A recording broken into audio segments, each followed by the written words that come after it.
Last class में हम लोग बात किए थे कि साउंड को एकॉस्टिक्स भी कहते हैं। Acoustics that means sound. Sound के लिए पहले कुछ जो इंपॉर्टेंट पॉइंट्स है उसको हम लोग जान लेते हैं। जब साउंड पढ़ते हैं तो हम लोग ये याद रखिए कि साउंड का मतलब हो गया एक डिस्टर्बेंस, साउंड का मतलब हो गया एक वेव। ठीक है, शांत पानी में अगर पत्थर फेंकते हैं तो रिपल्स बनता है, ये भी एक डिस्टर्बेंस है। जहां डिस्टर्बेंस होगा वहीं वेव क्रिएट होता है। ठीक है, अभी अभी हमारे इस पेरिफेरी में, इस एटमॉस्फेयर में पूरा एयर जो है शांत है, लेकिन हम जैसे ही कुछ बोलते हैं तो वो क्या है, एयर में डिस्टर्बेंस हुआ और उस डिस्टर्बेंस के कारण क्या हो रहा है, कंटिन्यूअसली एक क्या तैयार हो रहा है, एक आपका कंप्रेशन रेफ्रैक्शन, कंप्रेशन रेफ्रैक्शन का एक लेयर तैयार हो रहा है। यही लेयर आपके ईयर ड्रम तक पहुंच रहा है और आपको सुनाई दे रहा है। तो याद रखिएगा कि sound is a disturbance, sound is a wave. Sound क्या है, एक तरह का वेव है या एक तरह का डिस्टर्बेंस है। साउंड को ट्रैवल करने के लिए किसी मीडियम में, मटेरियल मीडियम यानी कि उस मीडियम में जो पार्टिकल्स है उसका होना जरूरी है। फॉर एग्जांपल, मान लिया जितना पार्टिकल होगा उतना ज्यादा साउंड का स्पीड बढ़ेगा। साउंड का स्पीड वैक्यूम में कुछ नहीं होता है, साउंड होता ही नहीं है वैक्यूम में। हाँ, एयर में आएंगे तो साउंड का स्पीड थोड़ा बढ़ेगा, एयर से ग्लास में आएंगे तो और बढ़ेगा, ग्लास से स्टील में आएंगे तो और बढ़ेगा, स्टील से ग्रेनाइट में आएंगे तो और बढ़ेगा। समझे कि नहीं? यानी पानी में साउंड का स्पीड क्या होगा, ज्यादा तेज होगा with respect to air. Air के रिस्पेक्ट में पानी में साउंड का स्पीड ज्यादा होगा। इसीलिए आप देखते होंगे कि पानी वगैरह में जो है डॉल्फिन, ब्लू व्हेल्स वगैरह जो है एक जगह से दूसरी जगह अपना मैसेज जो है बहुत स्मूथली आराम से वो लोग भेज देता है। समझ गए? क्योंकि उसका भी जो अपना साउंड होता है वो एक जगह से दूसरी जगह पहुंच जाता है। Sound is a longitudinal wave. Sound कौन सा वेव है? Longitudinal wave. Longitudinal wave. Longitudinal wave का क्या मतलब हो गया कि disturbance and propagation both are in same direction. इसी डायरेक्शन में डिस्टर्बेंस भी है और इसी डायरेक्शन में प्रोपगेशन भी है। If both are perpendicular then that type of wave is called transverse wave. Transverse wave हो गया ऐसा, प्रोपगेशन ऐसे है और डिस्टर्बेंस ऐसे है। तो ये हो गया कौन सा वेव? ये हो गया ट्रांसवर्स वेव। Transverse wave. और ये जो हो गया ये कौन सा वेव है? Longitudinal wave. ये हो गया आपका लॉन्गिट्यूडनल। बात समझ गए? लगभग साउंड का स्पीड एयर में कितना होता है? तो ये होता है 330 मीटर पर सेकेंड। इसी के आसपास होता है। कई जगह 331, 32 भी लिखा रहता है। That means this is 330 metre per second. Clear? इसको कॉपी कीजिए, फिर आगे बढ़ते हैं।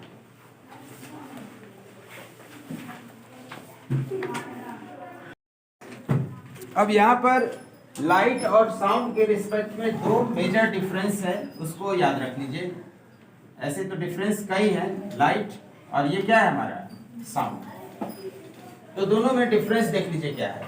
लाइट के लिए क्या है, लाइट जो है वैक्यूम में भी ट्रैवल करता है। It can travel in vacuum. ये वैक्यूम में ट्रैवल कर सकता है। कैन लिख रहे हैं यानी मटेरियल मीडियम में तो करेगा ही, वैक्यूम में भी ट्रैवल करेगा। यहाँ क्या है, जितना ज्यादा डेंसिटी बढ़ाएंगे मीडियम का उतना स्पीड कम होते जाएगा। समझे कि नहीं? डेंसिटी जो होगा मटेरियल मीडियम का बढ़ेगा, जैसे ग्लास में साउंड का स्पीड और कम हो जाएगा, वाटर में कम हो गया, ग्रेनाइट में और कम हो जाएगा, लाइट का स्पीड सॉरी। लेकिन साउंड का स्पीड उल्टा क्या होगा, बढ़ेगा। तो it can not travel in vacuum. इसीलिए इसको कौन सा वेव कहते हैं? इसलिए इसको हम लोग मटेरियल वेव भी कहते हैं, क्योंकि ये मटेरियल मीडियम में ट्रैवल करता है। बात समझ गए? दूसरा क्या है, लाइट का स्पीड कितना होता है लमसम 3 × 10⁸ मीटर पर सेकेंड, जबकि साउंड का स्पीड कितना है 330 या 332 मीटर पर सेकेंड होता है। लाइट कौन सा वेव है? Light, L for light, L for longitude ऐसे नहीं याद करिए, L फॉर लाइट तो T फॉर ट्रांसवर्स। समझाएंगे ना, उससे नहीं याद करेंगे इसको। ट्रांसवर्स वेव, ये कौन सा वेव है? Transverse wave. और ये कौन सा वेव हो गया? साउंड। साउंड हो गया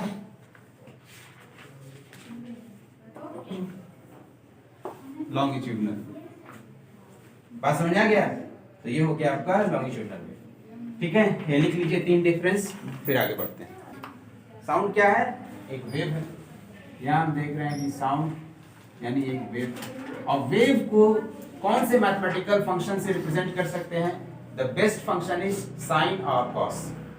समझा गया ना? साइन या कॉस से रिप्रेजेंट कर सकते हैं। ये देखिए, ये साइन का ग्राफ है। किसका ग्राफ है? ये साइन का ग्राफ है, साइन थीटा का ग्राफ है ये। ठीक है, और ये जो ग्राफ है ये किसका ग्राफ है? ये कॉस थीटा का ग्राफ है, ये कॉस थीटा का ग्राफ है। तो याद रखिएगा, the best way to represent any wave is sine और कॉस। या तो साइन या तो कॉस से आप क्या कीजिए, उसको रिप्रेजेंट कर सकते हैं। साइन या कॉस से रिप्रेजेंट कीजिए। ये किसका ग्राफ है? याद रखिएगा, बहुत कम लोगों को पता होगा आपके स्टैंडर्ड में कि साइन का ग्राफ है। ठीक है, लगभग नहीं ही पता होगा। ठीक है, आगे आप जानेंगे कि ये साइन का ग्राफ है। तो ये साइन का ग्राफ है, ये मीन पोजीशन कहलाता है। This is called mean position. ये मीन पोजीशन है। बात समझ गए? किसी वेव के लिए एक मीन पोजीशन होता है, एक एक्सट्रीम पोजीशन होता है। एक्सट्रीम पोजीशन हो गया मीन पोजीशन से मैक्सिमम कितना दूर गया है, इसको क्या कहेंगे? Extreme position. ये एक्सट्रीम पोजीशन है। एक्सट्रीम पोजीशन ऊपर भी हो सकता है, नीचे भी हो सकता है। ये किधर है? ये ऊपर है, और ये किधर है? नीचे। बात समझ गए कि नहीं? एक ऊपर हो गया और एक नीचे हो गया। तो यहां पर हम देख रहे हैं कि एक्सट्रीम पोजीशन और मीन पोजीशन को एम्पलीट्यूड कहते हैं। इसको क्या कहते हैं? एम्पलीट्यूड। तो एम्पलीट्यूड का क्या मतलब है? Maximum disturbance from mean position. Mean position से मैक्सिमम डिस्टरबेंस को, जैसे एक पेंडुलम है तो ये पेंडुलम का मीन पोजीशन है, मीन से ये मैक्सिमम कितनी दूर गया है, इसको क्या कहेंगे? एम्पलीट्यूड। तो एम्पलीट्यूड का क्या डेफिनेशन है? Maximum disturbance from mean position. Mean position से ये मैक्सिमम कितनी दूर गया है उसको एम्पलीट्यूड कहते हैं। बात समझ गए? नेक्स्ट, यहां से यहां तक इस लेंथ को हम लोग वेवलेंथ कहते हैं। ये क्या कहलाता है? लैम्डा। लैम्डा का मतलब वेवलेंथ। ये वेवलेंथ है। वेवलेंथ समझ गया क्या है? यहां से लेकर यहां तक के बीच के गैप को क्या कहते हैं? वेवलेंथ कहते हैं। नेक्स्ट देखिए क्या है, एक सेकंड में ये कितना साइकिल पूरा कर रहा है, इसको क्या कहते हैं हम लोग? फ्रीक्वेंसी कहते हैं। ये क्या कहलाता है? फ्रीक्वेंसी। फ्रीक्वेंसी का मतलब हो गया नंबर ऑफ साइकिल पर सेकंड। पर सेकंड याद रखिएगा, पर सेकंड। एक सेकंड में कितना साइकिल ये कंप्लीट कर रहा है उसको क्या कहते हैं? फ्रीक्वेंसी कहते हैं। बात समझ गए? टाइम पीरियड क्या कहते हैं? इसको फ्रीक्वेंसी कहती है। फ्रीक्वेंसी को हम या तो एफ से डिनोट कीजिए या तो स्मॉल v से भी डिनोट कर सकते हैं। And reciprocal of frequency is called time period. Time period का मतलब हो गया एक साइकिल कंप्लीट करने में कितना उसको टाइम लग रहा है। ठीक है, 1/f is equal to t। t को बोलते हैं टाइम पीरियड। टाइम पीरियड का क्या मतलब हो गया? क्या हो गया? Time taken to complete one cycle. बस मैंने क्यों तुम लोग हंस रहे हो? चलो क्या हो गया? चलिए लिख लीजिए इसको। यहाँ पर देखिए हमारे पास क्या पता चला कि वेव वेलोसिटी देखते हैं क्या है। हम लोग ये टर्म देख रहे हैं वेव वेलोसिटी। वेव वेलोसिटी को कैसे डिनोट कर रहे हैं? v से डिनोट कर रहे हैं। Wave velocity is equal to क्या होता है? Wave velocity is equal to frequency into lambda. क्या होता है? इसको क्या लिखेंगे? Wave velocity is equal to frequency into wavelength. Frequency into wavelength को क्या कहते हैं? Wave velocity. बस समझ गए? क्या तीसरा सर वो जहाँ आप फ्रीक्वेंसी लिखे ना वहाँ v, सर उसकी जगह f लिख देंगे तो चलेगा? चलेगा, क्यों नहीं चलेगा? इसको f भी लिख सकते हो, लैम्डा भी लिख सकते हो, और इसको लिखना होगा वेव वेलोसिटी ऐसे। ये फॉर्मूला। दूसरा क्या फॉर्मूला है? दूसरा फॉर्मूला भी बताएं, frequency is equal to 1/t, यानी फ्रीक्वेंसी टाइम पीरियड का क्या होता है, रेसिप्रोकल होता है, याद रखना। फ्रीक्वेंसी इज इक्वल टू 1/टाइम पीरियड। फ्रीक्वेंसी का क्या डेफिनेशन है, number of cycle per second. एक साइकिल में कितनी बार रोटेट कर रहा है, एक सेकंड में कितनी बार कितना साइकिल कंप्लीट कर रहा है, कितना ऑसिलेशन कंप्लीट कर रहा है, उसको क्या कहते हैं, फ्रीक्वेंसी।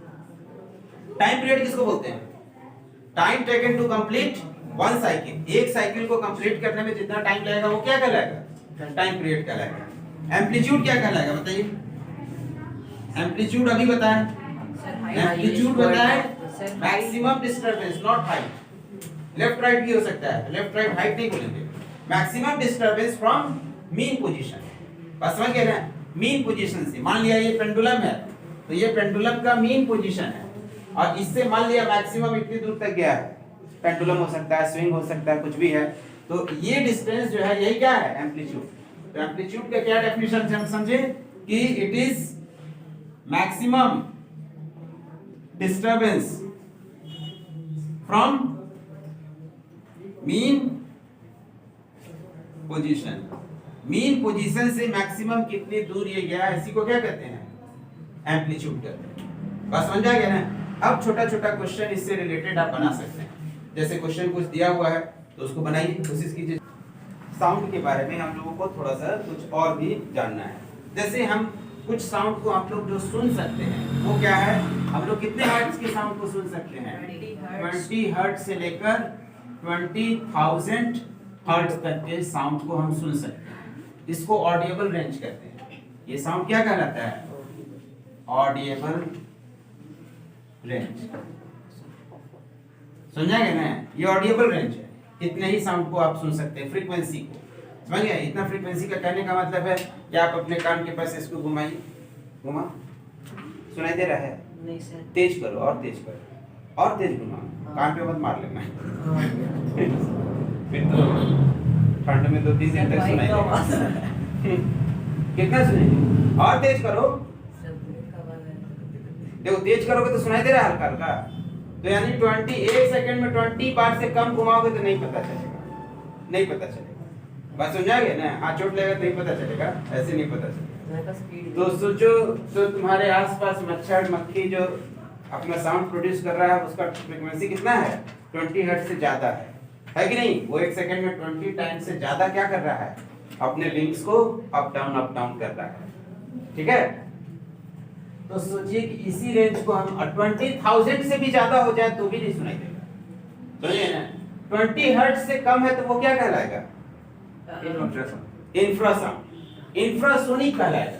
इससे अगर कम है तो 20 हर्ट्ज से कम है तो ये साउंड को सुन सकता है कौन, एलिफेंट सुन सकता है, बाकी ये आपका बैट सुन सकता है, चमगादड़ सुन सकता है। चमगादड़ के आसपास ऐसे कर दोगे तो वो सुन लेगा, तुरंत चल जाएगा, इतने पे, समझ रहे हैं। तो एनिमल सुन सकता है इसको।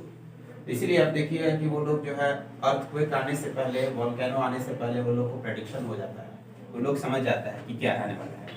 और जबकि तुम लोगों के पास आ भी जाता है तो पता भी नहीं चल पाता है कई लोगों को, समझ रहे हैं ना, कि हाँ न्यूज में देखने को अर्थक्वेक आया हुआ था, हम लोगों को तो पता ही नहीं चला था, ठीक है ना। और कई जगह तो पता है, इसलिए भी नहीं चल पाता है कि सही में कुछ नहीं पता चल पाएगा उसके बाद, ठीक है। तो ये इससे अगर कम है तो वो क्या कहलाएगा, इंफ्रासोनिक। और इससे अगर ज्यादा है, 20,000 हर्ट्ज से ज्यादा है तो उसको क्या बोलेंगे, अल्ट्रासोनिक। तो शिप में क्या होता है, शिप जब आप देखते होंगे कि किसी भी शिप को, ये मान लिया कोई जहाज है, पानी का जहाज है, तो पहली बात तो ये याद रखिएगा कि जो शिप होता है वो एक आइसबर्ग की तरह दिखाई देता है।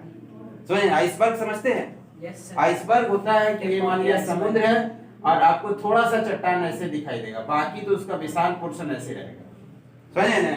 इसके सामने शिप इतना छोटा छोटा दिखाई देगा, टापू ऐसे से दिखाई देगा, समझिए ना। तो आपको लगेगा कि थोड़ा सा तो है, क्या दिक्कत है, लेकिन सोचिए कि वो कितना बड़ा है, विशाल है। शिप के साथ भी ऐसा ही होता है। शिप जो होता है, जितना आपको पार्ट पानी के ऊपर दिखाई देता है उससे ज्यादा वो पानी के नीचे होता है, तभी तो उसको स्टेबिलिटी मिलेगा, तभी तो वो स्टेबल होकर चलेगा। नहीं तो स्टेबल नहीं होगा तो वो इसके ऊपर डेक बना होता है ऐसे ऐसे, ये सब क्या है, डेक बना होता है ऐसे, मल्टी स्टोरेज डेक होता है, 5 फ्लोर 6 फ्लोर 10 फ्लोर 11 फ्लोर तक होता है, समझ ना। तो ये स्टेबिलिटी को मेंटेन करने के लिए इसको क्या किया जाता है, ताकि इसमें जो हॉगिंग सैगिंग रोलिंग पिचिंग ये सब जो हो रहा है वाइब्रेशन, उन सब वाइब्रेशन को कम करने के लिए, स्टेबिलिटी बढ़ाने के लिए इसका क्या किया जाता है, इसको नीचे और इसका स्ट्रक्चर तैयार कर दिया जाता है और उसमें पानी भर दिया जाता है, समझ नहीं। खोखला रहेगा तो ऊपर रहेगा, हॉलो रहेगा तो क्या रहेगा, ऊपर, इसीलिए उसमें पानी भर दिया जाता है। पानी में जब शिप चल रहा है तो उसको सबसे ज्यादा डर किस बात का है, कि ज्यादा गड्ढा में न चले जाए, पानी में अगर शिप चल रहा है तो उसको किस बात से डर है, कि ज्यादा गहराई में न चला जाए, डूब जाएंगे। किस बात से डर है, उसको डर इस बात से है कि कम गहराई में न चले जाए। इसीलिए कम गहराई के चलते कई बड़े बड़े टैंकर होते हैं, वो शोर पे नहीं आते हैं किनारे, वो दूर से ही पेट्रोल या क्रूड ऑयल को डिस्चार्ज कर देगा पाइपलाइन से, क्योंकि किनारे आएगा तो फंस जाएगा ना। किनारे ज्यादा ड्राफ्ट होता नहीं है, ज्यादा गहराई है नहीं, बात समझा कि नहीं, ज्यादा गहराई नहीं है तो वो फंस जाएगा, वो फंस जाएगा, उसको चलने के लिए पानी चाहिए पूरा। ये तो कम से कम 40 मीटर का तो यही होता है, 20 मीटर 30 मीटर का तो यही होता है, 20 मीटर 40 मीटर समझ रहे हो कितना गहरा होता है, आप उससे गहराई चाहिए। तो पानी में शिप को खतरा, जो सबसे ज्यादा खतरा इस बात से कि उसके नीचे कोई चट्टान नहीं है ना, उसके नीचे कोई पहाड़ पर्वत ये सब नहीं है ना, पानी के अंदर भी चट्टान है पहाड़ है, उसका अलग दुनिया है, समझ ना। मूवी राम सेतु देखे होंगे तो उसमें आपको दिखाया गया है, ठीक है, या फिर बाकी भी कोई आप देखे होंगे मूवी वगैरह तो देखे होंगे, उसमें दिखाया गया होगा पानी के नीचे कैसा दुनिया होता है, कैसा लाइफ होता है, समझ गए। तो यहाँ पर मान लिया कि कोई चट्टान है ऐसे, समझ गए, ये चट्टान है, तो बार बार साउंड भेजा जाता है और ये साउंड रिफ्लेक्ट होकर फिर से बैक बाउंस करता है, तो उससे उसके आने के टाइम इंटरवल को काउंट करके ये पता लगाया जा सकता है कि चट्टान कितना करीब है, वो पहाड़ वो आइसबर्ग कितना करीब है। अगर ज्यादा करीब है तो हमको अपने रास्ते को चेंज करना होगा, समझिए ना। तो इस यानी कि साउंड के स्पीड, साउंड के रिफ्लेक्शन प्रॉपर्टी को यूज करके हम लोग क्या करते हैं, पानी के अंदर ये पता करते हैं कि गहराई के अंदर वो क्या है, समझ गए ना। तो इस चीज को भी हम लोग यूज करते हैं। तो हमारे जो चैप्टर के तीसरे यूनिट में ये बात है कि हम लोग साउंड को कैसे आइडेंटिफाई करेंगे कि कितने फ्रीक्वेंसी का है, ऑडिएबल है या नहीं, और वो हमारे सुनने लायक है, ठीक है। तो चलिए इसको देख लीजिए।